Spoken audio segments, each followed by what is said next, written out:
नमस्ते जी, स्वागत है आपका हमारे YouTube चैनल परीक्षा भक्ति सार में। किसी गांव में एक गरीब ब्राह्मण रहा करता था। उसकी स्त्री हमेशा प्रदोष व्रत किया करती थी। उस ब्राह्मण को एक पुत्र था। एक दिन वह पुत्र घर से गंगा स्नान के लिए गया। रास्ते में उसे चोरों का एक गिरोह मिला। उन चोरों ने लड़कों से पूछा, तेरे बाप का धन कहाँ पर रखा है? यदि ठीक ठीक नहीं बताओगे तो हम तुम्हें जान से मार डालेंगे।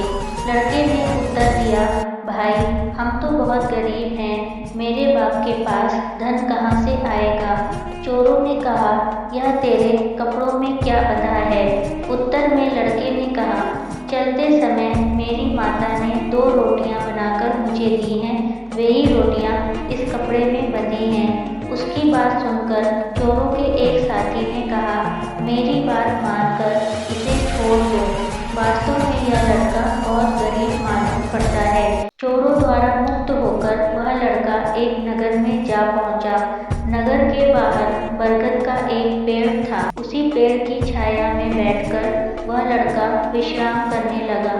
पेड़ की ठंडी छाया में सोने से लड़के को नींद आ गई। उस नगर के राजा के सिपाही चारों ओर चोर की खोज में घूम रहे थे। संयोगवश सिपाही ढूंढते ढूंढते लड़के के पास आ पहुंचे। लड़के को सोता देखकर सिपाहियों ने सोचा चोर है। ऐसा सोचकर सिपाही उस लड़के को राजा के पास पकड़कर ले गए। राजा ने उसे बंदी गृह में डाल दिया और आज्ञा दी। राजा की आज्ञा मिलते ही उस लड़के को बंदी बना लिया गया। उस लड़के की माता प्रदोष व्रत कर रही थी। व्रत समाप्ति के बाद उसी रात्रि में राजा को शक हुआ कि तुम इस लड़के को सवेरा होने से पहले ही छोड़ दो, नहीं तो तुम्हारा सारा राज्य नष्ट हो जाएगा।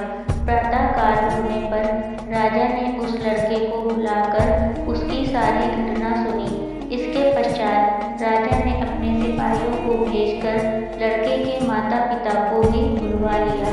भय के कारण माँ बाप थर थर काँप रहे थे।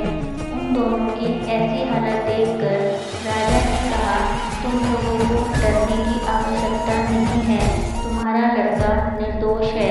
मैंने इसे चोर के भ्रम में पकड़ लिया था। अब इसकी सच्चाई से प्रसन्न होकर मैं तुम्हें 5 गांव पुरस्कार स्वरूप प्रदान करता हूँ। इतना कहकर राजा ने उन सबों को मुक्त कर दिया। भगवान शंकर की कृपा से उस ब्राह्मण के घर सदैव आनंद मंगल होने लगा। इसी प्रकार जो कोई